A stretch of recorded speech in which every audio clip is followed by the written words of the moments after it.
یہاں جو تزکیہ نفس ہے، یہاں پر عشق مزاجی کا جو ہم نے ایک جملہ کہا ہوا ہے، عرف عام میں عشق کی دو ہی صورتیں ہیں، یعنی عشق مزاجی اور عشق حقیقی۔ عشق مزاجی جو ہے دراصل ایک انسان کی مکمل وجود یا کسی ایک حصے سے شدید پیار کرنا اور اپنی طلب کو وجود محبوب کے دائرے تک محدود رکھنا، یہ عشق مجازی ہے۔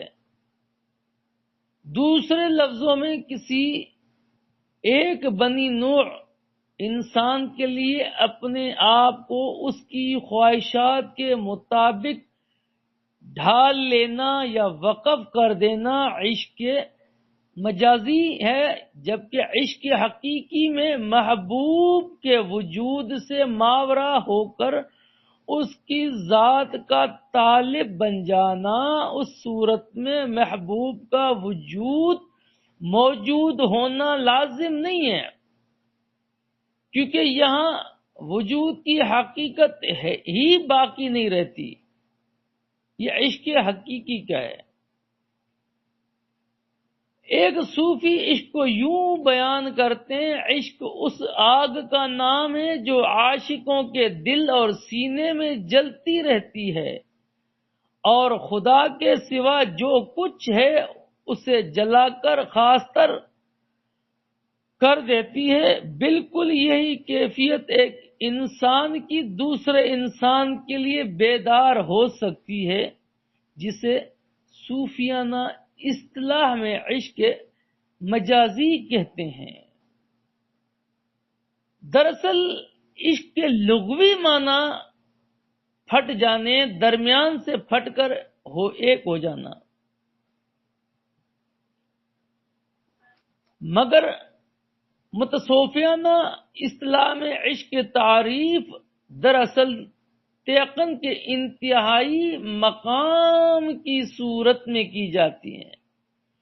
عشق کے مفہوم کو واضح کرنے کے لیے تصوف کا علاقہ اس لیے مستعار لیا گیا کہ عشق کی وضاحت پر سب سے زیادہ علمی کام اب تک صوفیہ ہی کر سکے ہیں، جبکہ یہ نظریہ میرے ذہن کے مطابق بالکل صحیح نہیں ہے۔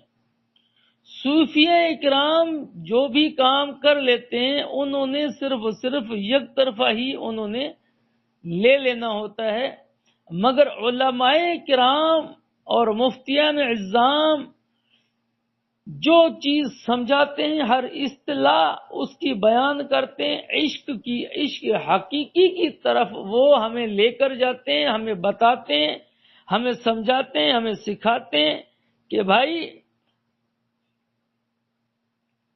کہ عشق جو ہے، عشق حقیقی جو ہے ہمارا اللہ سے ہونا چاہیے، اس کے رسول سے ہونا چاہیے، نہ کہ دنیا داری میں اور دنیا میں لوگوں کے ساتھ عشق مجازی کی طرف چلے جائیں۔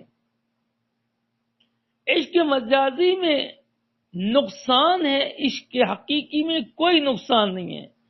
عشق حقیقی میں آپ کو اللہ ملے گا، عشق مجازی میں انسان کبھی ملتا ہے کبھی نہیں ملتا، لیکن حقیقی عشق میں یاد رکھیے گا اللہ ملتا ہے۔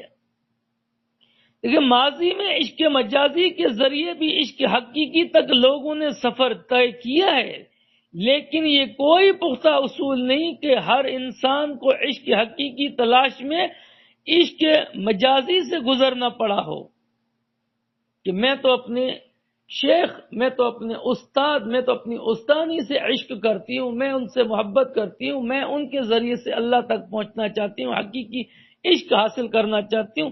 یہ بھی بالکل ہر جگہ پر اصول پختہ نہیں ہے۔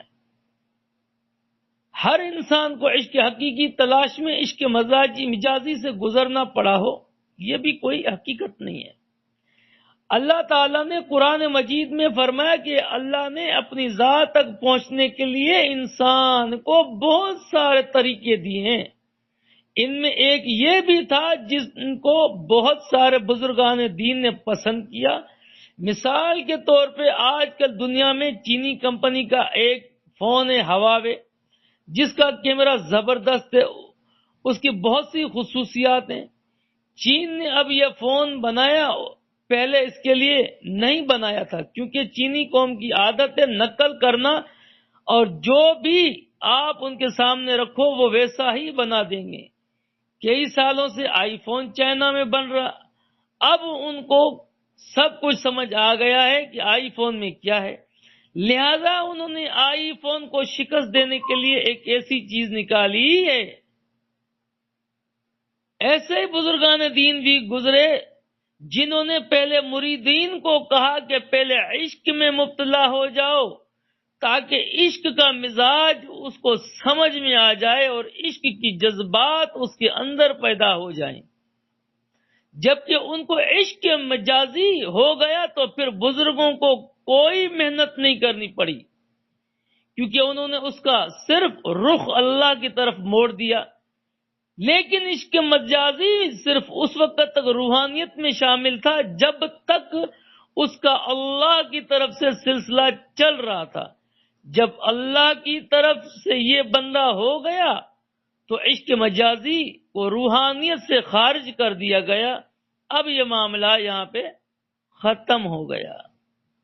ٹھیک ہے جی، تو اس کی تعریف اور اس کا مفہوم یہاں بیان کر دیا گیا۔